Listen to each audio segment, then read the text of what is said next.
I've been thinking about politics a lot. Like, a lot. Especially with the war in Iran, the midterms coming up, and the general feeling that America is losing its mind, and that the least demanded sequel since Gladiator 2, Civil War 2, is playing soon in theaters. The truth is, I love both of the two main political parties in the United States. I also hate both political parties in the United States. I have voted for candidates in both major parties. I have voted against both major parties. Not because I'm a neutral and I can't pick a side, aka a both-sider. Yikes, who likes those people, am I right? I'm actually quite opinionated and definitely feel strongly about certain matters, as most of us do. The real angle I'm taking in this video is that both parties are built around something that is true, but both of them punish you for believing the other truth as well.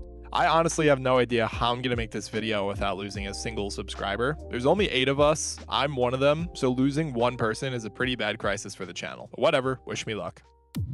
The best version of the Democratic Party starts with a pretty simple idea. People are worth protecting. Not just people who look normal to you, not just people you understand, or who you like, or who you even dislike. New people come to the United States. New cultures emerge. New ideas emerge. Different kinds of families, identities, problems, and ways of living become pretty visible. But it's always been this way in America. And if you're going to continue to be a serious country, especially a country like the United States, you have to keep asking the same question. Are these new people going to be protected also? Because that is supposed to be part of the deal. You can be strange, unpopular, believe things that other people disagree with, but as long as you're not harming other people, the government here does not get to destroy you for existing or thinking differently. That is noble, and I'd say the highlight of the Democratic platform.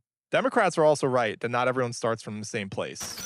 The son of a millionaire deserves protection under the law, but so does the son of an immigrant who works 3 jobs just to stay afloat. A person with a disability deserves dignity and opportunity, just like someone born with every physical advantage you could think of. I think it's fair to say this is civilization 101. Us human beings did not survive because we were the biggest or the strongest. We survived because out of all the species on Earth, we could cooperate, care for each other, and protect people who were vulnerable, as even they had something to offer a larger collaborative society. So when Democrats are at their best, they're defending one of the most important truths in human history. The weak, strange, and poor are not disposable. Like Lady Liberty says, give me your tired, your poor, your huddled masses yearning to breathe free.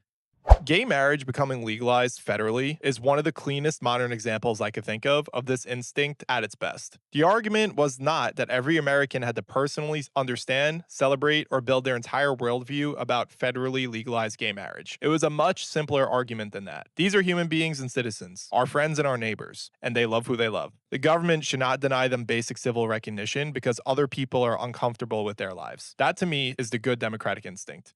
Personal discomfort is not a good enough reason to deny someone else dignity under the law. Obama himself is a useful example of this. He did not always publicly support same-sex marriage. His position eventually changed, the country changed, and eventually the law changed too. And yeah, you could criticize the politics of that evolution. You could say Obama took too long, or it was convenient for Obama to change his mind at the time, fine. But the moral endpoint was right. The country became more honest about who deserved protection, and that is what Democrats are supposed to be good at when they are at their best, expanding the circle of dignity.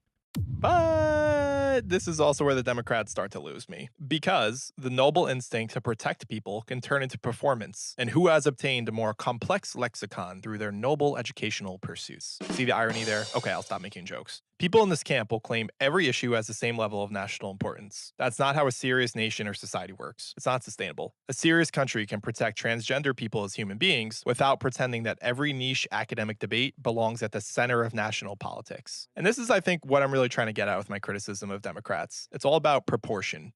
Think of it this way. I'll give you 4 topics: war, crime, education, and housing. What do they have in common? They're issues that affect hundreds of millions of people, perhaps billions if you believe what happens in the United States ripples across the globe. But Democrats will sometimes let a much smaller symbolic issue become the ultimate moral purity test. And if you ask a question, if you hesitate even for a moment, if you say, wait, how does this really work? Suddenly you're ignorant, hateful, bigoted, or you're just too stupid to understand what we're trying to say. That intellectual class insult is part of what really bothers me.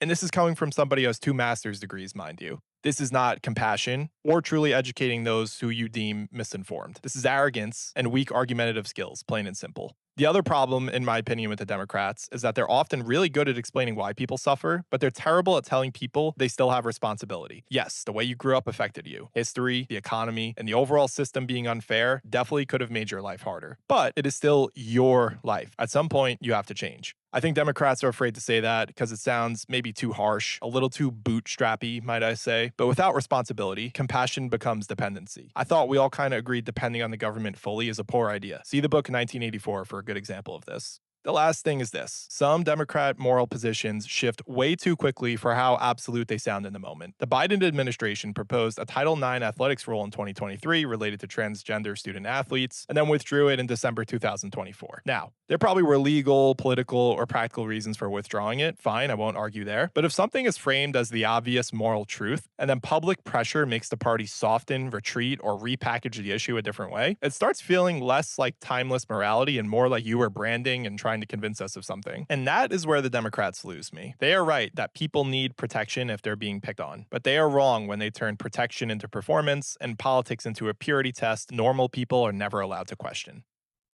Now it's time for the Republicans. The best version of the Republican Party understands something the Democrats usually never want to say out loud. Responsibility, hard work, and discipline matters. You cannot just blame other people forever. We just went through society, history, your parents, the neighborhood, school, money, your health, all this stuff. Yes, your starting point matters. I'm not going to pretend like it totally doesn't. But eventually, it is still your life. Eventually, you have to take life by the reins. And Republicans are 100% right about this. Ask immigrants who came here with pretty much nothing, worked their tails off, and within 1 or 2 generations changed the entire future of their family. That is one of the deepest American stories that someone in your neighborhood or that someone's parents achieved. One career worth of sacrifice can change the odds for hundreds of people who come after you, so I don't think it's crazy to say that that matters. I think Republicans are also right that there was something stronger in the older American culture that we should not have casually thrown away. I'm not saying the past was ideal for everyone, obviously it was not. But there were generations of teenagers and young men who fought and died in World War II. People were expected to grow up fast, work hard, sacrifice, serve, and keep going without getting congratulations or a pat on the back every 5 seconds for making it through the day. Whether war itself is moral is a different video, not getting into that. But the point is, there was a seriousness in the culture that we should not lose. Everything being a meme and nihilistic is a huge growing problem in my opinion, and Republicans are right to notice that. They're also right that America is worth conserving. And yes, if you watched my video on what America should be remembered for, you already know I have no problem criticizing this country. The United States is far from perfect, but it's also far from a hellscape. The United States is wealthy, successful, influential, and compared to most of human history and most places on Earth, it is an incredibly desirable place to live. This is the objective truth. If you ask most Americans to list the top countries they would want to live in, I still think a lot of them would put the United States in their list. Not because America is flawless, again, because this system, with all of its problems, has produced an enormous amount of stability, opportunity, wealth, innovation, and freedom in the past 100 years, I'd say. The United States also helped rebuild Europe after World War II. It shaped a post-war order. It helped create the conditions where Japan and South Korea could rebuild, modernize, and become some of the most successful societies anywhere on the planet. Many liberal people I talk to say they would want to move to either Western Europe or Japan or South Korea. Pretty ironic, right? So when Republicans say, hold on, maybe we should not burn the whole house down, that's not a stupid idea. The best Republican instinct is this. Do not destroy what works just because it's flawed. Some things are worth conserving. Some standards are worth keeping. Some traditions are worth respecting. Sometimes the answer is not to destroy the entire system. The answer is to grow up, take responsibility, and protect the parts of the civilization that are actually working. But Republicans lose me when maintaining that strength becomes pervasive cruelty. There's a difference between conserving what works and obsessively policing every single group that you think is weakening the country. This is where it starts getting a little ugly. The group you call lazy today might be the group running the country tomorrow. The group you call outsiders today might be your grandchildren's neighbors, bosses, doctors, teachers, family members, spouses. This is how history just works, plain and simple. The in-group does not stay the in-group forever. So when conservatism turns into constantly ranking who belongs, who's normal, who's suspicious, who's actually running the country, who counts as a real American, it's not really wisdom and now it's misguided fear. And don't even get me started on freedom. Republicans talk about freedom like they own the word. They own the flag, they own being a patriot, they own the military. They basically own America. But freedom can become one of the most toxic buzzwords in politics because it could be used to justify pretty much anything. We invade countries for freedom, defending our freedom, giving them freedom. We expand government power for freedom. We spy on our own people and other countries' people for freedom. The Patriot Act was signed in 2001 under a Republican president. So no, Republicans do not simply own freedom. Republicans love the word freedom until fear gives them permission to expand power and reduce it. And that hypocrisy drives me insane.